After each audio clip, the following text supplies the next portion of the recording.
Namaste, welcome.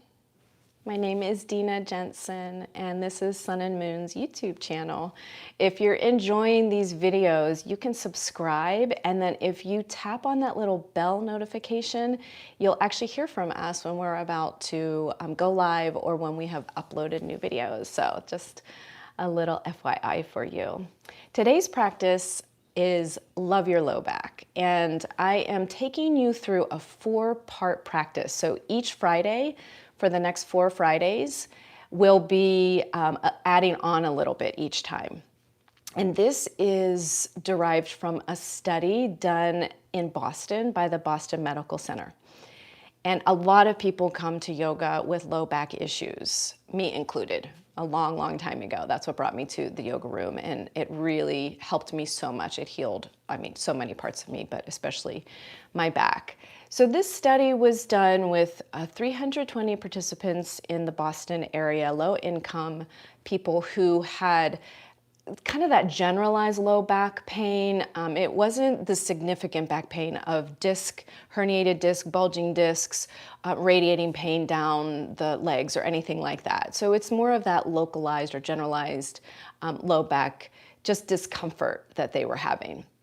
And the study divided the participants into different groups. Some got PT, physical therapy, for 12 weeks. Some got yoga classes, and then they were expected to do home practice for the 12 weeks. And then others got education. They were taught about their back and anatomy and ways that they could relieve their pain. And what the study found is, this one particular study found that the yoga was just as effective as physical therapy. So I will link this study in the notes section for this video when I'm done, for anybody who wants to go back and actually read the study.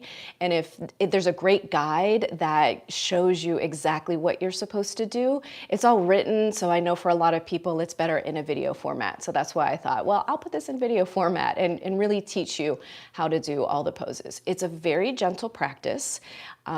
You are expected to follow the directions, of course, to always honor your own body, to practice non-harming and truthfulness. Those two philosophies go together perfectly because we are truthful about our experience, and then we make sure that we turn away from any kind of violence or harm in the body and turn towards love and acceptance and truthfulness. So remember that as you go through the practice. Breath is involved in this practice. It's extremely gentle, and a lot of the gentle practices use a lot of props. So if you happen to have some of these things around the house, it will help you. You can kind of see behind me, I've got a folding chair. If you have a dining chair or any kind of chair, go ahead and get that and put it against a wall if you have room. And if you don't, we'll be doing a twist. I'll give you some options. If you have a couple of blankets, we're going to get started with some blankets for support. And as you go through the practice, there may be a few times that you want to use the practice, perhaps a pillow or a block, and also some kind of belt or strap. So take a moment and retrieve those things if you happen to have them. If you don't, it's fine, it's not a problem. It just might help you a little bit and support you a little bit more in the poses. So this study was done in 2017, and it's just very promising. We all have experienced yoga and the healing benefits of yoga, and there are a lot of studies that are out there, and they keep coming. And most of them are just really fabulous news. So even if you don't have any kind of low back discomfort, which most Americans do, I think it's over 80% or something of Americans having some back issues. Even if you don't, this is a lovely practice. If you like a lot of movement in your practice, you could use this practice as a warm-up or a cool-down, and then put some of the movement and flows and the things that you like to do either after or in the middle of the practice. So I think it really can be for everybody. Okay, so hopefully you got what you need, and we're going to step onto the mat now and get started with loving your low back. We're going to start with the blankets and some breath. The breath is done lying on your back, and I'd like to show you a few ways that you can do this with a blanket. If you take classes with me You know that I always start this way with an open blanket, and you find the long end of the blanket and roll it up. In the study, they folded it up, so I'll show you that too. What you want is something that supports your whole spine, and that might include the top of your head, but you can use a pillow for your head. So I've got a long roll here. In the study, they said to fold it. So you could also try this, fold it from long end to long end, and then fold it again from long end to, so it's a little bit flatter and it's not a roll. You can see which of those that you like. So the way that I teach it is I have you sit at the bottom of the blanket and then roll your spine all the way down the blanket and put your head on something. If it's a long enough blanket, your head's on the blanket, or a second blanket, or I've got some pillows behind me that I could grab and put a pillow there. In the study, they said to sit on the ground and then have the blanket at the waist, and then have the rest of the spine supported. So I would like you to just take a moment and, with non-harming and truthfulness, figure out what works for you, including no blanket at all. So here's what I would do. I'd sit on the blanket, roll myself down, and then my head is off. So I have this second blanket. I'd put the blanket under my head, and arms anywhere that's comfortable. Knees are bent and feet are on the ground. So this actually feels quite nice, folded up. You can try both ways. So relaxation is a very important part. I'm coming up, but you stay, please. At any time, you can come off of that roll if it's not working out for you. Relaxation and breath are very important in the healing process. Please settle in. In the study, they had some breath awareness practice, and I'm going to guide you through the breath awareness that I do in my class. It's very similar to the studies. Now begins yoga. The union of your body, mind, and spirit or breath. I'm going to guide you through some words for you to focus on and breathe with the words. So try your best to breathe with them. If the rate of speech isn't working for you, then breathe in the most natural way for your own body. Breathing in, I know I'm breathing in. Breathing out, I know I'm breathing out. Breathing in, I feel my breath as it deepens. Breathing out, I feel my breath as it slows. Breathing in, I calm my body and my mind. Breathing out, I'm at ease. Breathing in, I smile. Breathing out, I release. Breathing in, I'm in this moment. Breathing out, it's the only true moment.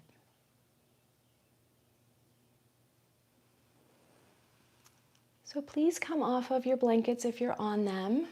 Move them out of the way. We'll use them a little bit later.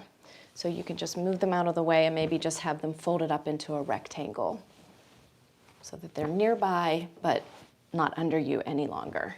Okay, so let's start what they call the warm-up postures. So they divide this study into what they call warm-up postures, and then yoga postures, and then cool-down postures, but it doesn't really matter. Okay, so I'm going to really take you through these gently and explain it all, and we're going to linger in all of these poses. We start on the back, okay? So lie down, maybe come to the side and then lie down, or however you like to lie down, depending on what's going on with your back. Have your knees bent, and the first posture is the knees to the chest, but we're going to start with one knee in. Lots of options here. So step your right foot off the ground, knee comes in, and then you can place your hands behind the back of the right thigh or around the front of the front shin. If the arms don't reach, then if you have a belt or a strap, you can put that behind the thigh or around the shin. And we're just going to linger here for a nice breath in and out. This study does a combination of things. You pay attention to the breath, you stretch the back, and you strengthen the back. It's a balance. So always be focusing on the breath in and out through the nose at your own rate. And then carefully step the right foot back down onto the mat. And then lift the left foot, left thigh, left knee up, and then hug that one in. Placing your awareness and your mindfulness on what you're doing. Even though this is slow, I know it's easy for the mind to wander. Keep coming back to the breath. And we breathe in and out through the nose in yoga. It warms the breath, it filters the breath, it slows the breath. All very important to our healing. And then we step the foot back down. So for many people, one knee at a time is best. We'll do one more for those that are interested in both knees. When you bring both knees up, step one foot off first and then the other.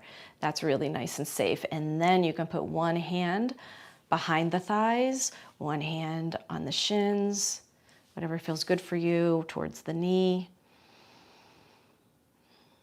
And breathe. So start to bring your awareness to that low back area. Let's start with the tailbone and then work your way up to the back of the waist.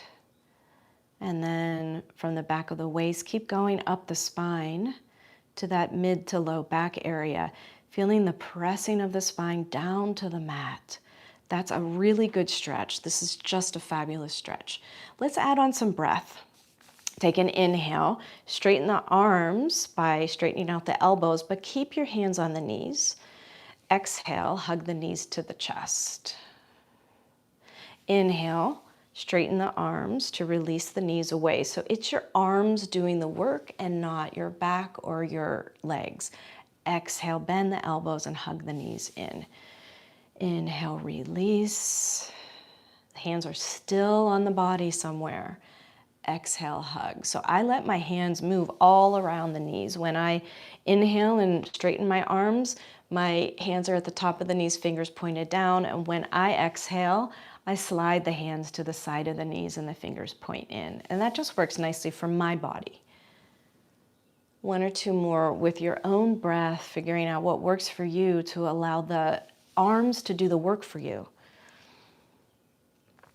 Getting this good stretch. Every time the knees come in, feel that stretch in the low back. That's what we're going for. Gentle movements with breath and lots of awareness. Practicing non-harming truthfulness. Okay, so hug the knees in one more time. Now coming out of this, please step one foot down at a time and then the other foot down at a time. All right, now we'll go into some twists. And the arms can be anywhere that's comfortable for you and just out of the way, palms up. Step your knees together, your feet together, and your feet are just a comfortable distance away from the body. We're going into some variation of the windshield wiper twist. We like to go into twists on exhale, but again, tune in with your own breath. Take a breath here in neutral, and on your breath out, let both knees drop over to the right. You can turn your head away if you want. Inhale, come back to center. On your exhale, let both knees drop over to your left. Turn your head away if you'd like, or look up. Inhale, come back to center. Exhale, first side. Inhale. Exhale, second side. Inhale. Next time we're just going to hold. Exhale to the right or to the first side. Take a couple breaths. So again, with the block or the pillow or the blanket, that could be underneath your outer right thigh or outer right knee in any of these twists. And let's take your next inhale, a natural inhale, lifting the knees back up. And on a natural exhale, let the knees drop to the left. Linger here, try to relax. So we're going to be doing forward bending, twisting, and some gentle back bends all throughout this practice. On your next inhale, lift the knees back up to center. Okay, so step your feet apart just a little bit so they're more sits bones distance apart, hip distance apart. with your heels lined up with your sits bones, your feet are pointed straight forward, your arms are somewhere comfortable for you. We're doing some pelvic tilts. I like to teach the pelvic tilts. Many of you know these, but even if you know these, go with these instructions. If you would put your hands on your waist with your thumb pointed towards the back of the body and all 4 fingers wrapped around the front of the body, and then just move the hands down a little bit, down the body towards the legs until you find those 2 bones that are in the front of the body. These are the hip points, the front hip points of your body. And these are really good compass points for you, okay? So feeling the top of the pelvis here, keep your hands on the pelvis. And all I'd like you to do is press your low back into the mat and feel what happens to those hip points. Feel what happens to your tailbone. And then release that low back. Let it go into kind of natural, neutral, and then give a little bit of a lift in the low back and feel what happens to the hip points. Okay, so I'll describe what's going on to the hip points now. So press the low back into the ground. We're rocking the pelvis backwards and your hip points lift. And the tailbone tucks. And the opposite happens when you flip it. So now the hip points lower, pointing more towards the thighs, and the tailbone points down. Let's combine with breath. Exhale as you lift the hip points, press the low back into the mat. You can even squeeze the belly button towards the spine a little bit. Inhale, release, let the breath flow into the belly, point the tailbone down and drop the hip points. It's a slight arch in the low back. Exhale as you lift the hip points, press the spine into the mat, tailbone tucks. Inhale, do the opposite. So let's keep going and flowing with your own breath. Exhaling, tilt the pelvis back, tuck the tailbone. The hips are on the ground the whole time. Hips don't lift. Inhale, the pelvis tilts forward. This is such a good and gentle and therapeutic way to stretch the low back. And then slightly stretch the front of the body, the belly, and then you stretch the low back when the pelvis tilts backwards, and you stretch the front of the body when you tilt the pelvis forward. Couple more, are you still breathing? Keep breathing naturally through the nose, smooth breath. It doesn't have to be super deep, nice and smooth and silky. Do 1 or 2 more. And then make those movements just a little bit smaller. Don't rock quite as much. And come to neutral pelvis. Okay. So nice neutral pelvis. I'd like to stretch your wrists just a little bit. This was not in the study, but I want to do a wrist stretch with you. So keeping your pelvis neutral, keeping everything as it is, all I want you to do is come to table arms. So reach your arms, your hands, your palms up towards the ceiling, about shoulder height apart. And I want you to imagine, so the shoulder blades are still on the ground, and all we're doing is pretending that we've got table arms on the ceiling. So fan out the fingers apart from each other in a comfortable distance. And reach the heel of the hand up towards the ceiling a little bit more to get the stretch, and pull the fingers back a little bit more with both hands. And breathe here. So you should be feeling something going on. This is a non-weight bearing stretch before we get into the weight bearing. So 1 more breath in and out. This is a little bit tricky for people, so you can watch me or listen. We're keeping the palms faced towards the ceiling, and here we have the fingers pointed back towards the wall behind you. And now I'd like you to dial the fingers out from each other so they point away from each other, and then keep dialing them down towards whatever is down by your feet. So point them towards the wall or the door or whatever the fingers are facing now. The palms are still up. Fingers are pointed down towards the bottom of your mat or down towards your toes, however you want to think about it. One more breath in and out. Okay, and then just open and close the hands a couple of times. I know this is about the low back, but I just want you to warm up the hands a little bit. Okay, so coming up, of course, is so important.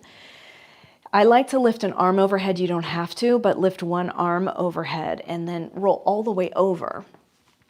So you want to stack everything. You want to stack your knees and your hips and stack your shoulders. So most of you are very familiar with this. The hand goes on the mat and you use the strength. You can use some core strength. You can use the strength of your hands and no strain in the back, okay? So if you look towards the mat, belly towards the mat a little bit more, and then lift up and let the hands walk down the mat. That's really nice. Okay. So let's come to some cat-cows. If you have your blanket, let's get that blanket so that your knees are really supported. And put your blanket down, kneel on your blanket.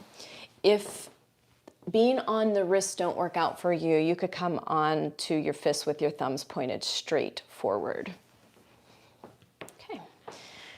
So place your knees underneath your hips and place your wrists underneath your shoulders. You can curl the toes under or you can point the toes straight back. Ground into the L of the hand, fan out the fingers from one another. There's some pressure in your fingertips. There's engagement in the root of your index finger and the thumb pad. Okay, and let's come into your cat pose. So take a nice breath to have awareness, and on your exhale, drop your tailbone, drop your head, push into your hands and puff up in between the shoulders and in the mid-back. On the inhale, flip the spine. So now we'll release the tailbone up a little bit, reach the heart forward. So don't lean forward and definitely don't sag into the low back. It's not a big movement in the low back. It's more of a pulling of the heart, the sternum away from the navel. Exhale, flip the spine again. Drop the tailbone, drop the head, round the spine, press into the ground, puff in between your shoulders and mid-back. Whenever an inhale comes, gently release the tailbone, maybe pull the belly up a little bit, and then reach the heart away from your belly. Keep going. Exhale into the rounding cat. Tailbone down, head down, spine up. Inhaling as you flip the spine. Tailbone up, belly slightly engaged, heart pulls forward. You can even pull your hands down the mat a little bit. That's a really nice experience. Exhale into your cat. Inhale into your cow. Let's do two more. Exhale into your cat. Inhale into your cow. Last one. Keep grounding through the L of your finger. Exhale into the cat. Really get that stretch. Inhale into the cow. And I just want to show you one more cat pose. Exhale into the cat. This wasn't in the study, but this can feel really nice, is to sit back a little bit and just get that good belly into the spine stretch through the low back. And then inhale, come back up. Okay. So now we're going to come to standing. However you like to come up to standing. You can step a foot forward, hand on your knee, and then lift up, or if you've got some support near you you want to use to come up, then you can use that. Okay. They still consider these to be warm-ups. I would consider this to be kind of the middle of our practice now. Mountain pose is our first pose. We always start a mountain pose in our standing poses. So let's get grounded in the feet. I'll turn to the side. You have the tripod of your foot, and you can access that usually if you can lift your toes. So try to lift 10 toes if you're able to. And feel the grounding through the big toe mound and the pinky toe mound. And put the toes back down and try to feel some grounding in the middle of the heel. And see if you can find that balance point so you're not leaning forward or backwards. And sometimes if you lean forward and backward, if you exaggerate it, you can find the center. And you don't want to have the lean to one side or the other. So you don't want more pressure in one foot or more pressure in the other. Just equal, balanced feet. Arches are slightly lifted. So if you press into the toes a little bit, the toe mounds a little bit, you might feel this engagement in your arches. And this is very supportive. A slight engagement in the muscles in the legs, these really big muscles that hold us up. If you lift the kneecaps up just a little bit, don't overdo it, but just some strength there in the legs. And then I like to go straight to the crown next. So I'm grounded from my pelvis, my hips down through my feet, and then lift through the crown of the head, keeping your chin level. So sometimes people want to poke the chin up. So chin stays level, it's just this lift. When you can get the grounding and the lifting, you're lifting the spine out of the pelvis, there's space in between your vertebrae. It feels really good. So the head just floats on top of the spine. Relax your shoulders. And we try to get, sometimes we need to pull the chin in a little bit. You try to get the shoulder, the earlobe, the shoulder, the hip, the knee, the ankle, all in alignment, the architecture of this pose. And a neutral pelvis. So remember, we did our pelvic tilts. Let's put the hands on your top of your pelvis, and we can do some pelvic tilting here because everybody either has a pelvis that's tilted back more or forward more, and it's interesting to try to see for you what you're doing. So if you tuck the tailbone and kind of push the thigh bones forward, that's a tailbone tuck. That is the pelvis tilting back. A lot of people have that, and they have a really flat low back, and their hips are pushed forward and it strains the front of the thighs. Or if you release, this is a lot of yoga people, this is my issue, is the tailbone is up more, a bigger of a sway back, and there's a lot of contraction in the low back when you do that, which doesn't always feel good, in an overstretching of the front of the hips. So you try to find the sweet spot where you're not like tucked under and thigh bones forward, and you're not like puffing out in the ribs and cramped in the low back. So just take a moment, see if you can figure out where you are. I know it's a lot of self-study. And then we'll put the hands in front of the heart. The next pose is chair pose. Let's start just with your hands in this Anjali Mudra, hands at your heart. Keep grounded through, especially the big toe mound and the heel as you go through the chair pose. We'll just start with a gentle bending of the knees. Keep the knees behind the toes a little bit as you shift the hips back a little bit. In the study, they ask you to actually tuck your tailbone. I typically don't practice the pose that way, but you can try it because that's what they did in the study. And then we'll lift up. We can add on arms.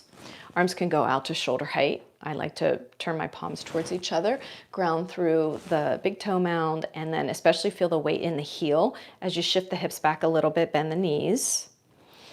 And as you're here, if you want to try that, a little bit of a tailbone tuck, see how that works for you. Take a breath in through the nose and out, and then we'll stand up. And if you would like to try arms overhead, that's always an option too. The arms could lift overhead, and you decide how much you want to bend the knees, right? So just a little bit of a bend or medium bend, or if you want to keep bending more, keep letting the heels ground into the mat or the carpet or the floor. You really want to feel that grounding there. And you want to feel the legs holding you up. And if you want to try that slight tailbone tuck for a minute, breathe. Okay, press into the feet, lift yourself up, relax your arms. Okay, so the next pose, you might need your belt or a strap or whatever you might happen to have. Okay, this is to open up in the chest area. So you can hold on to a belt and squeeze the shoulder blades towards each other. Relax the shoulder blades away from your ears and take a breath here. So if you find that your hands are very close to each other, then you don't need the belt and you can interlace your fingers here, and then breathe. Breathe in and out. And then release the belt or unclasp your hands. Okay. Okay, so their next pose is the chair, is the twist at the chair. So if you have a chair, I'd like you to open it up, put it by a wall. If you have a block or a book, you can put that on the chair. We'll be stepping onto that. Watch me first, I'll demonstrate it first, and if that looks like that block will be too much, don't worry about it. So you open up your chair with the back of the chair away from you, and the side of the chair is against the wall. So just watch me. You'll take a step up to the chair with one foot. You put both hands on the wall. You take a breath in, lift the spine tall through the crown of the head, root through your standing leg, and on your exhale, turn towards the wall, and you can let your hands help you to do that. Okay, so belly is in, belly's turning, ribs turning, spine, shoulders are turning towards the wall. Okay, so let's do that together. Whatever leg is closest to the wall, you'll step your foot up onto that block or the chair. If you don't have something like that, you can try it just with your both feet on the ground, okay? Or you can step onto something maybe a little bit lower if you have it. So get yourself oriented, ground into your standing leg, put both hands on the wall. Inhale, tall spine, lift through the crown of the head, level chin, and then exhale, belly in and turn towards the wall. Turn your belly, turn your chest, turn your ribs and shoulders towards the wall. We'll stay here for one breath in, lengthening the spine. If you want to keep pushing into the wall to twist more, you can do that. Breathe, and then inhale, come on out. So doing different types of twists are really good for your back because it gets to different parts of the back. I'm going to have to turn the chair around so you'll see the back of me. Go ahead and do that. Turn your chair, so now you'll be able to step the opposite foot onto it. So deciding if you're using the block on this side, ground through your standing leg, lift through the crown of your head, inhale, tall spine, exhale, twist towards the wall. Belly, ribs, shoulders, all twisting towards the wall. You can look at the wall, you can look away behind you. Let's pause for a breath in, tall spine. Exhale, press into the wall if you want to twist more. And release. Okay, so come on out. That's it for the standing poses. So they consider these next poses to be the yoga postures. They call this yoga posture. We'll do the child's pose. We'll do the locust pose, the sphinx pose, and bridge pose. Those are the yoga postures for the day. So come on down, however you get down safely, and we'll start in child's pose. And you're welcome to come into child's pose, or you can listen to all the instructions. It's really nice for a lot of people, if you're not on carpet or something, to be on some kind of blanket. If you have a hard time with the tops of the feet stretching out so much, then let right at the bend of your ankle, let that be in line with the bottom of the blanket. So your whole top of the foot is on the floor, but your shin and everything is on the blanket, and that might help you. So some people also need a blanket rolled up or pillows or something in between the thighs and the calves. Now, I like to do the child's pose with the thighs supporting the ribs in some way. Your big toe mounds can come together. You can come into like a table, kneel on your blankets, and then sit the hips back. And if already it's feeling like this isn't working out, then a blanket or some pillows might work. Or you can flip yourself over and do this on your back. You might need a block under your head or a pillow under your head. This is a challenging pose. All right, so I like to have my thighs supporting the ribs, and then lower your head down. Forehead rests on something. Reach your arms forward. So here we're gonna breathe, letting the C curve stretch the low back. The reason your thighs can be apart from each other a little bit, but I like some kind of support for the ribs so that you do get into the curve, a C curve of your entire spine stretching, reaching the tailbone towards the heels. breathing into the low back, breathing into the mid back and upper back.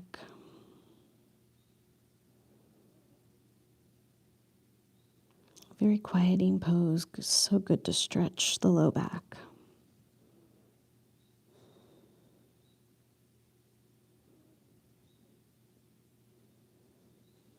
Okay, walk your hands back and lift yourself up. Okay, so let's do locust pose next. You could open up this blanket underneath you if you have sensitive hip bones, if you want some kind of support under you, or just come down onto the floor or onto your mat. Come all the way down. Arms come down to your side so that your hands are down by your hips, your fingers are pointed towards your feet, your forehead is down on the mat. Legs are apart as a comfortable distance for your body.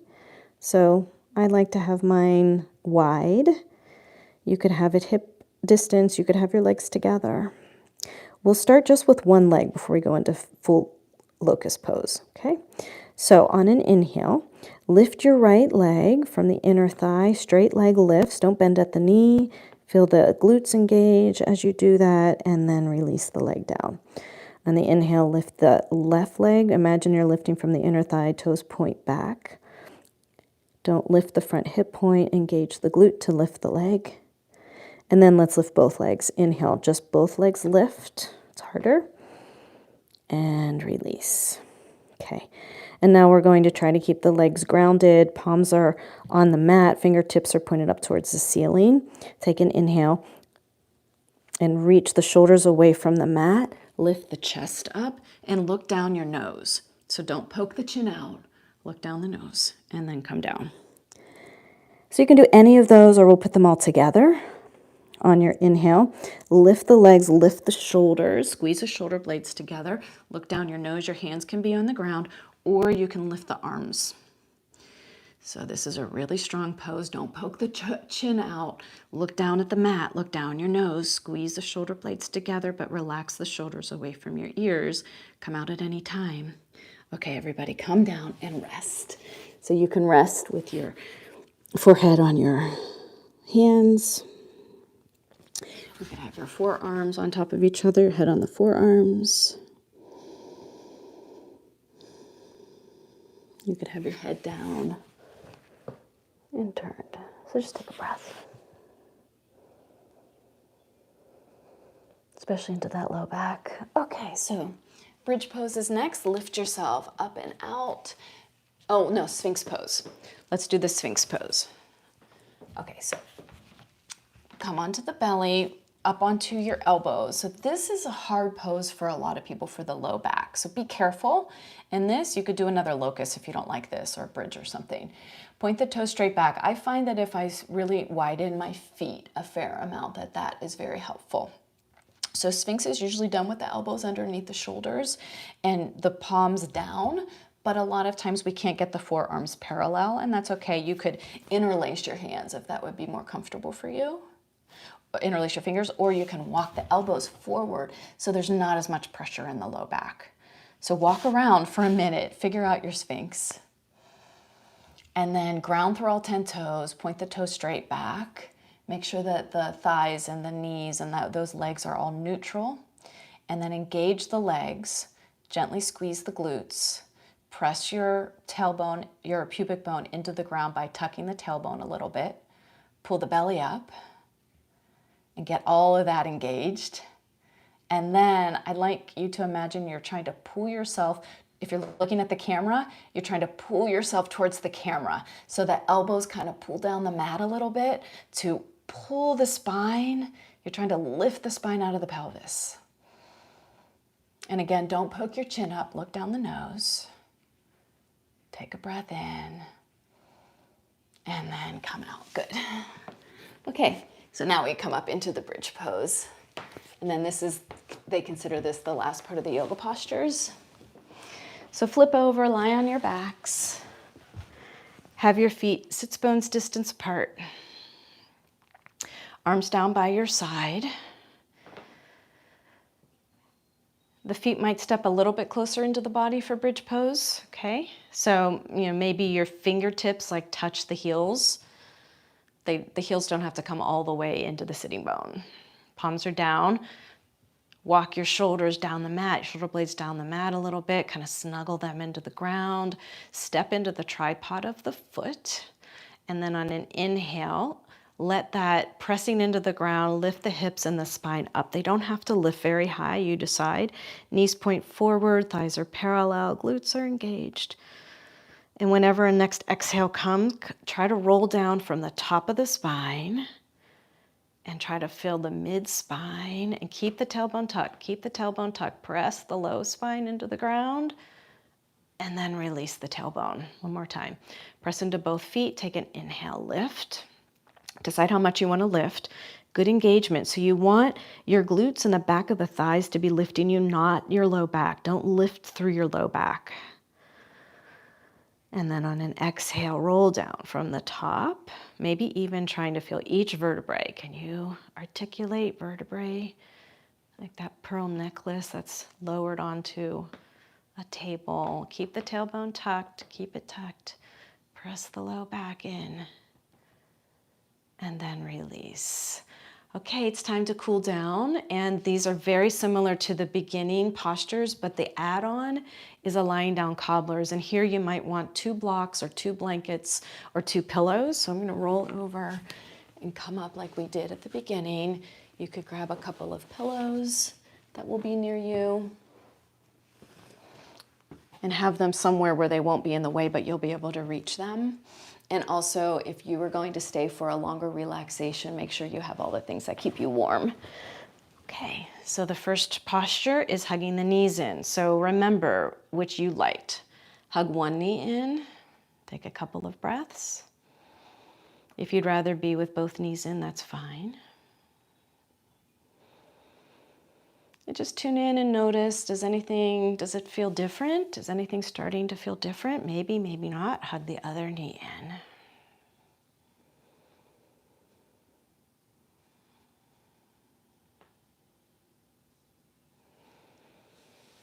And then come back and maybe do both knees. If both knees are hugged in, you can see how this is very similar to the child's pose.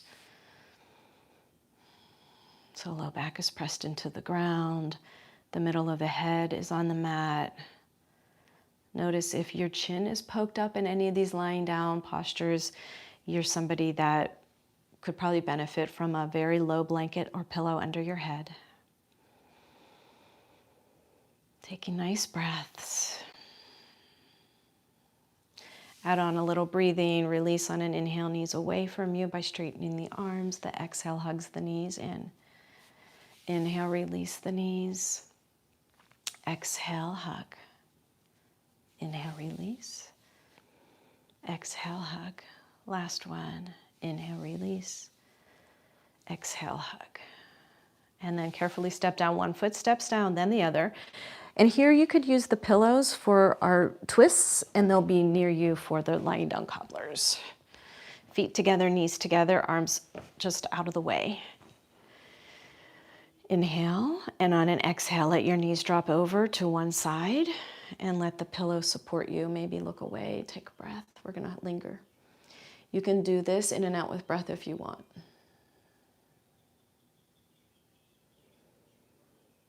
Inhale, come back to center. Exhale, go over to the other side.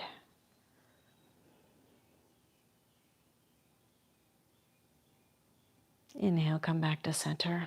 And you can do that a few more times, or bring those pillows in towards the thighs. Soles of the feet are together. Open up your knees wide apart, arms out to your side, opening up the inner thighs for several breaths. So please stay here. I'm going to come out for a moment, but stay and breathe.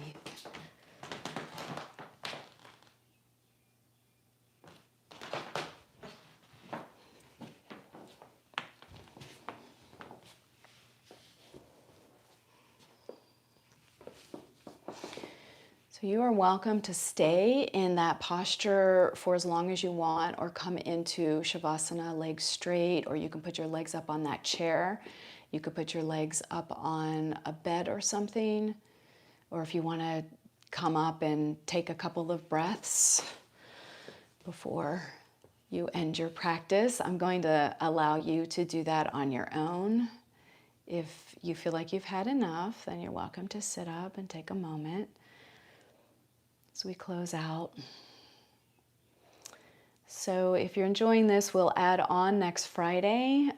Adding on, go a little bit faster because you know the poses more, and we'll keep loving that low back. Namaste.